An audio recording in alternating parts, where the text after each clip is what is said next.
તો હું તમને બધાને કહું, તમને બધાને ખાસ યાદ રાખજો, જેટલા બધા સાંભળો છો એ બધાને કહું ખાસ યાદ રાખજો. અને કોકને આમ કોલર પકડીને તમે કોકને કહી શકો એવી વાત કહી રહ્યો છું. આજ tradition is the most necessary in our life. મારી તમારી પરંપરા કેવી છે એ હું તમને કહી રહ્યો છું. ખાસ યાદ રાખજો મારા વાલા. ફરી કહું છું, હજી કાન ખોલીને સાંભળી લેટલો. જેટલા બધા આદિવાસી મિત્રો છે એ બધાને કહું છું, આદિવાસી તરીકેનું ગૌરવ તમને એટલું હોવું જોઈએ કે જેને આખી દુનિયા ભગવાન તરીકે પૂજે છે એ ભગવાન રામ, જેને અયોધ્યાની અંદર જઈને દર્શન કરવા પડે એ ભગવાન રામ ઉઘાડા પગે ચાલતા ચાલતા સબરી માતાના આશ્રમમાં આવી અને સબરી માને આવીને દર્શન દીધા. શું કામ? આ સદગુરુ મહારાજની બધાની હાજરી છે એટલા માટે. હવે ખાસ કહું છું, સાંભળજો. સબરી માં છે ને એ 70 વર્ષના હતા ને, 70 વર્ષના હતા ત્યારે ભગવાન રામ અયોધ્યામાંથી જંગલમાં ચાલતા ચાલતા 70 વર્ષે ભગવાન રામ सबरी माँ ने મળે છે. पर सुनिएगा दोस्तों, माँ सबरी जब छोटे थी, 7 साल की उनकी उम्र थी, 7 વર્ષની सबरी હતા અને सबरीને એ વખતે ઈચ્છા થઈ કે મારે ભક્તિ કરવી છે. જેટલા મંચ ઉપર બેઠા છે મારા સદગુરુ મહારાજ, તમારી બધાની હાજરી છે અને સદગુરુને માનો છો એટલા માટે, सबरीના સંતાન છો એટલા માટે ખાસ કહી રહ્યો છું, સાંભળજો. અને મજા આવે તો જ તાલી પાડવાની, ગઢવી રાજી થાય એટલા માટે નહીં. 7 વર્ષની सबरी હતી અને सबरी એના માતા પિતાને કીધું કે મારે ભક્તિ કરવી છે.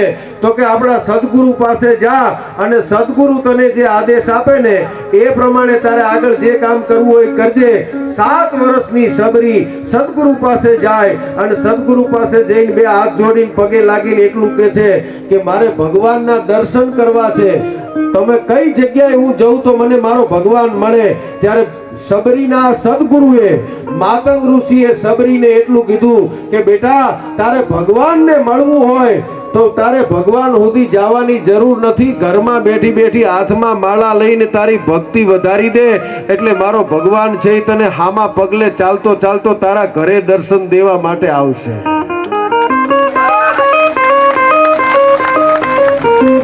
7 વર્ષની सबरी હતી. હવે સાંભળજો દોસ્તો, 7 વર્ષની सबरी હતી ને સદગુરુએ કીધું કે ભક્તિ વધારી દે અને રોજ રાતે હાથમાં માળા લઈને રામ રામ રામ રાધા કૃષ્ણ ભજમન કેવલ રૂકમણી ભરથાર પરમાત્માનું નામ લીધા કરે.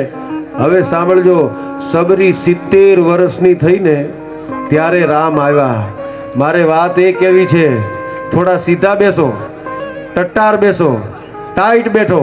સદગુરુની વાત કરી આ બાજુ વાત ને ભાઈ. 70 વર્ષના सबरी થયા ત્યારે ભગવાન રામ આવે છે. दोस्तों खास सुनिएगा, माँ सबरी की उम्र 7 साल से लेके 70 साल तक, 70 साल तक हर रोज राम की राह देखती थी. राम आएंगे तो अंगना सजाएंगे, राम आएंगे तो गीत ऐसे गाऊंगी, राम आएंगे तो बोर में खिलाऊंगी કરી. અને सबरी રોજ રાત્રે, રોજ 24 કલાક રામ રામ રામ રામ નું રટણ કરે. કે રામ રટણ સાંજ સવારે,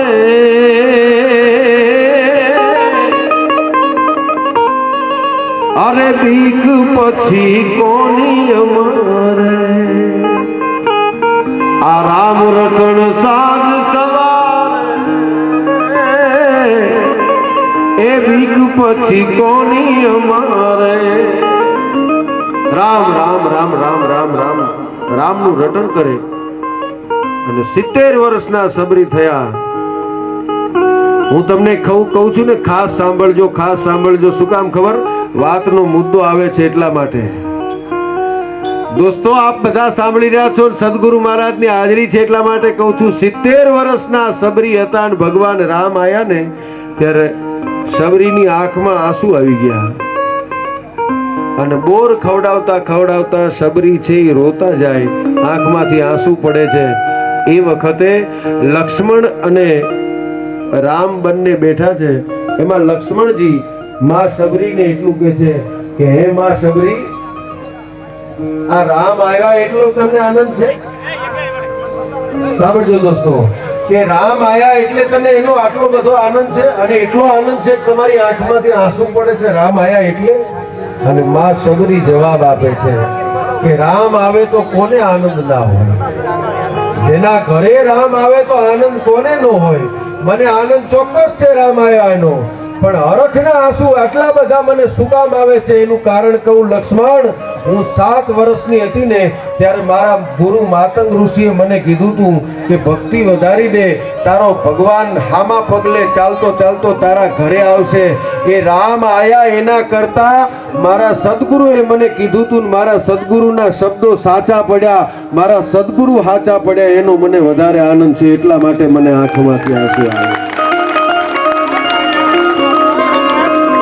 वो राम आ जाएंगे तो अंगना सजाएंगे, मेरी झोपड़ी के भाग रात खुल गए हैं, राम आए हैं.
हार्दिक स्वागत.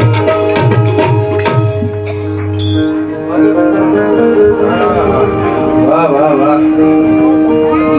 आदरणीय गावी साहेब यांना विनंती आहे की स्टेजवरती विराजमान व्हावं. ही विनंती आदरणीय सुप्रियाताई यांना सुद्धा विनंती स्टेजवरती विराजमान व्हावं.